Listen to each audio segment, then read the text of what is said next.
안녕하세요. 저는 야채 장사를 하며 손녀를 키워낸 할머니입니다. 저에게는 아픈 손가락인 막내딸이 있었어요. 막내딸은 어려서부터 심성이 참 여리고 순수해서 사람들에게 많이 괴롭힘도 당하고 인간관계로 마음고생을 많이 했어요. 호러미로 자식들을 키우다 보니 못해준 게 많았고 먹고 사느라 사랑도 제대로 못 준 게 늘 미안했지요. 그래도 막내딸은 괜찮다고, 엄마는 존재만으로도 감사하다고 하며 저에게 늘 힘을 주었죠.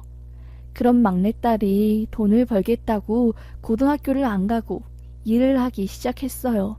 저는 제가 못 배운 한이 있어서 막내딸에게 엄마가 어떻게든 돈 벌 테니 너라도 공부하라고 했지만 막내딸은 그러더라고요. 그냥 지금 일찍 돈 벌어서 엄마 도와주고 싶어. 어느 세월에 대학 가서 졸업장 따 돈이 덩어리인데 라고 하면서요. 저는 내심 걱정했지만 그래도 딸의 뜻이니 받아들이기로 했습니다. 그런데 그렇게 딸이 잘 생활할 줄 알았는데 그게 아니었어요. 딸은 취업한 공장에서 한 남자와 사귀게 되었고 아이를 임신한 거였습니다. 자신을 진정으로 사랑해준다고 느꼈던 딸은 그 남자에게 간쓸게 빼줄 것처럼 헌신했는데 그 남자는 딸이 외모를 보고 의도적으로 접근한 거였어요. 딸이 임신 소식을 알리자 바로 공장을 퇴사하고 도망갔고요. 딸은 임신 7개월까지 저에게 숨기다가 아이 낳는 게 임박해지자 모든 걸 털어놓더라고요. 엄마, 나 임신했어. 미안해. 아이를 참아 지울 수 없었어. 나 정말 미쳤나봐. 왜 이렇게 사람들을 날 이용만 할까? 엄마 죽고 싶어. 하면서 엉엉 울더라고요. 저는 너무너무 놀랐지만 제가 놀린 티를 내면 딸이 더 두려워할 것이 뻔하기 때문에 마음을 가라앉히고 말했어요. 진지게 말하지. 그가 마음고생이 얼마나 심했겠니. 엄마는 괜찮다. 아이는 낳아서 기르면 되는 거고 엄마가 손녀 잘 돌봐줄 테니까 아직 어린 넌 다시 공부를 시작하던 일을 시작하던 삶을 포기하지 말고 다시 일어나자 엄마랑 하면서 딸을 달랬지요. 그렇게 딸은 출산을 하고 어여쁜 손녀가 태어나게 되었습니다. 딸을 그렇게 만들고 도망친 이름 모를 사위놈은 만나면 얼굴을 갈퀴로 찢어버리고 싶었지만 천사 같은 우리 손녀만 보면 그런 마음도 싹 사라졌지요.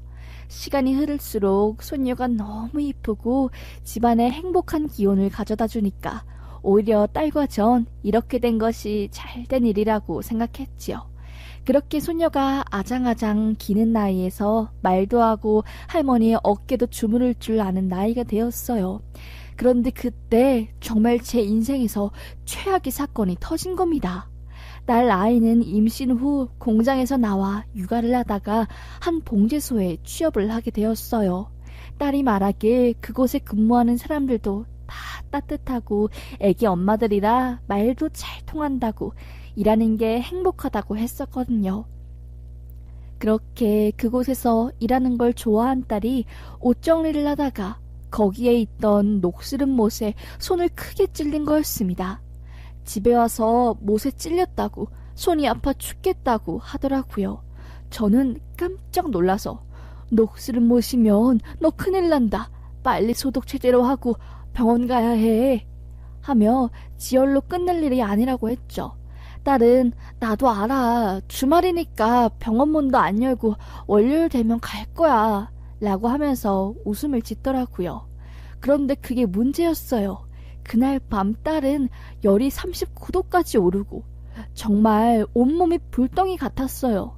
식은땀이 뻘뻘 나고 금방이라도 기절할 것 같았습니다. 전 안 되겠다 싶어 딸을 등에 업고 그 밤중에 차를 겨우겨우 잡아 야간병원에 있는 시내로 나갔습니다.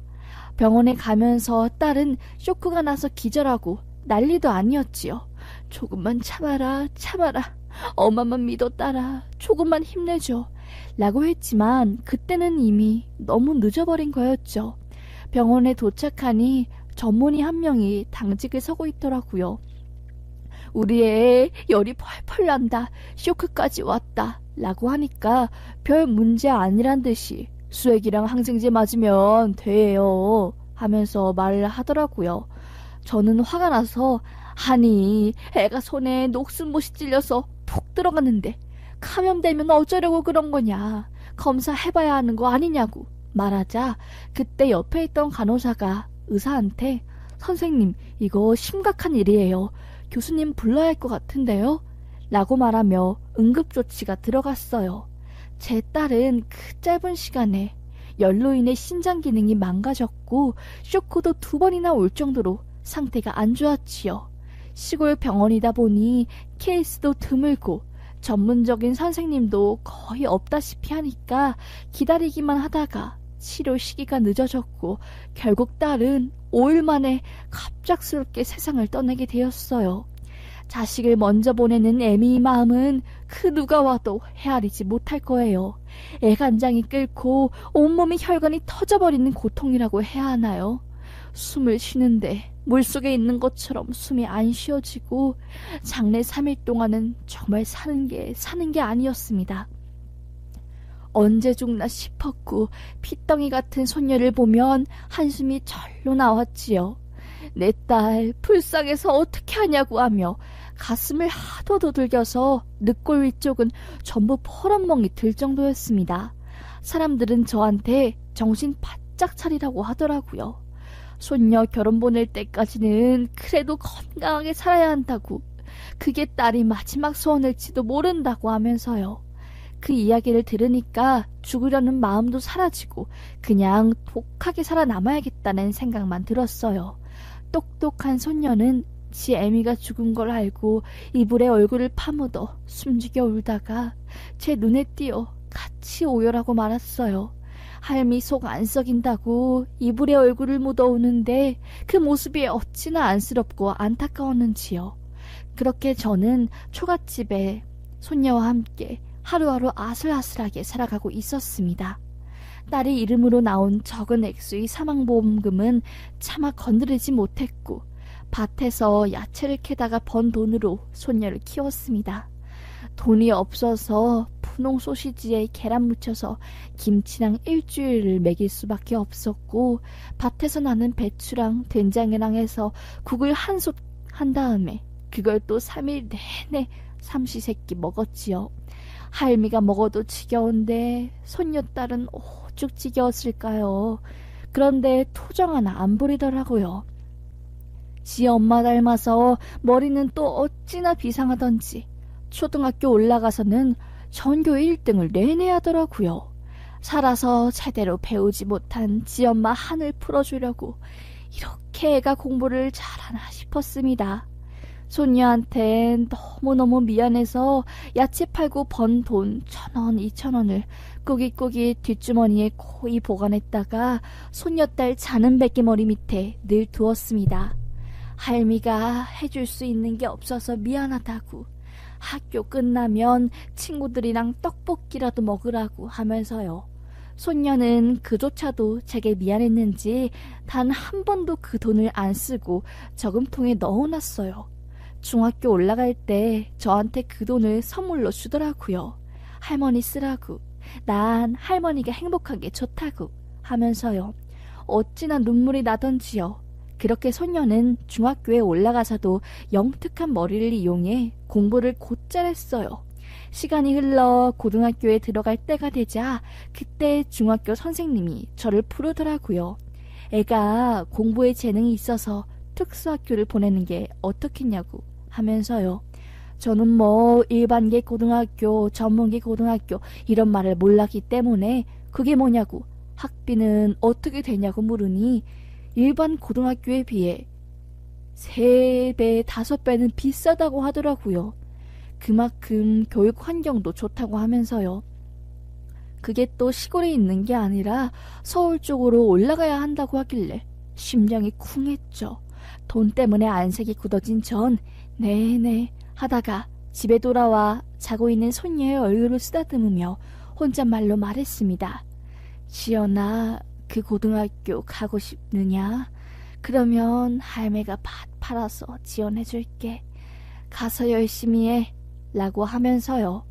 전 지연이가 못 들을 줄 알고 그저 마음의 소리를 내뱉은 건데 그 소리를 가만히 듣고 있었던 지연이는 눈에 눈물이 그렁그렁한 채로 몸을 일으켜 할미인 절 꼭 안더라고요. 난 그런 고등학교 가기 싫어. 기숙하는 것도 싫고 그냥 왕복 3시간이어도 할미랑 같이 살 수 있는 고등학교 진학할 거야 라고 하면서요. 그 말을 듣자 속으로 미안하면서도 또 얼마나 기특했는지 몰라요. 그렇게 손녀는 일반 고등학교에 진학했고 매일 새벽 5시에 일어나 학교 갈 준비를 했지요. 전 손녀보다 더 일찍 일어나 밥을 차려주고 투박한 손으로 손녀의 필통에 매일 사랑이 담긴 쪽지를 써서 넣어줬습니다. 그렇게 일찍 철들어버린 손녀는 고등학교 내내 전교 1등을 하더니 서울 국립대를 가더라고요. 어찌나 기특했는지 몰라요. 마을이 경사였지요. 머리가 좋았던 소녀는 대학 가서 법조인이 꿈을 꾸었고 검사가 되기 위해 시험을 준비했어요. 소녀는 대학 다니면서 틈틈이 공부를 했나봐요. 졸업하고 2년 만에, 그러니까 시험 준비하려는 거는 5년 만에 사법고시를 붙어버렸습니다. 저한테 별다른 말도 없이 그냥 공부하니까 할머니 집 잘 못 내려간다고 이해해달라고 하길래 전 몰랐죠. 사법시험이 어렵다는 것은 들어봤는데 그 시험을 손녀가 합격할 줄은 꿈에도 몰랐으니 말이지요. 연수원이라고 하나요? 거기 가서도 우수한 성적을 받은 손녀는 검사로 임명되었고 지방 쪽으로 내려가 근무를 했습니다. 저는 평생 산 마을을 떠날 수 없었기에 한 달에 한 번씩 손녀 자취방에 밭 야채들이랑 손녀가 좋아하는 묵은지, 짠지, 시골 된장을 싸서 보냈고요. 그렇게 몇 년간 손녀가 잘 사는 줄 알았어요. 거의 한 2년 만에 할미 집에 내려온 손녀는 얼굴이 거의 미라가 되었습니다. 무슨 일이냐고 물으니 갑자기 펑펑 우는 겁니다. 할미, 나 이 일 더 이상 못하겠어. 더럽고 또 고인 이 업계에 다시는 발들이기 싫어. 나 죽을 것 같아. 하루하루 눈 뜨는 게 힘들어. 이 길 내 길 아닌 것 같아. 하면서요. 우리 아가 무슨 일이냐고 할미한테 못 말한 게 있는데 그게 대체 뭐냐고 하면서 묻고 또 묻자 손녀 딸은 말을 꺼내는 겁니다. 서울에서 잘 일하다가 지방으로 발령된 내막에 대해서요. 법조인 회식 자리에서 이제 부장님 옆에서 밥을 먹었나 봅니다. 그런데 그 부장이 책상 밑으로 손을 넣어서 제 손녀를 그렇게 해버린 거예요. 깜짝 놀란 소녀는 어찌할지를 모르고 꽁하고 있다가 건의를 했나 봐요. 법을 공부하고 기소권이 있는 사람이 이런 짓을 해도 되냐고. 만약에 이런 사람이 범죄를 저지르면 어떻게 되는 거냐고. 범죄를 당한 피해자인 난 왜 가만히 있어야 할 분위기에 있는 거냐고. 난 이러라고 검사가 된 게 아니라고 하며 항의를 했는데 윗선에서는 예민하고 까다롭고 조직에 폐를 끼칠 애라고 생각해서 그 일을 완전히 묻어버리고 딸을 인사대상에서 완전히 배제하고 지방으로 발령시킨 거였죠. 거기서도 소문이 퍼져서 딸은 완전히 왕따가 되어버리고 암암리에 피해야 할 존재로 인식되었나 봅니다. 안 그래도 수직적인 검찰계에서 딸은 모난돌이 되어버렸으니 얼마나 힘들었겠어요. 자기가 고소를 해야겠다고 너무 힘드니까 변호사를 통해서 일을 키우려고 했는데 변호사조차 그 부장검사의 힘 때문에 수임을 거절하고 말았죠. 소녀는 검사 일에 회의감을 느끼고 다음 달에 사표를 낼 거라고 제게 말하더라고요. 사표 내도 변호사나 법조계 일은 쳐다도 안 볼 거고 남자 만나지도 않을 거고 이제 정말 내가 가슴 뛰는 일을 할 거라고 하면서요. 그 말을 들으니까 그놈 새끼 악어를 뭉개고 싶더라고요. 내 손녀 가슴에 상처 준 놈들은 할미가 죽어서라도 피눈물 나게 만들어줄 거고 하면서 소녀를 위로했고 소녀는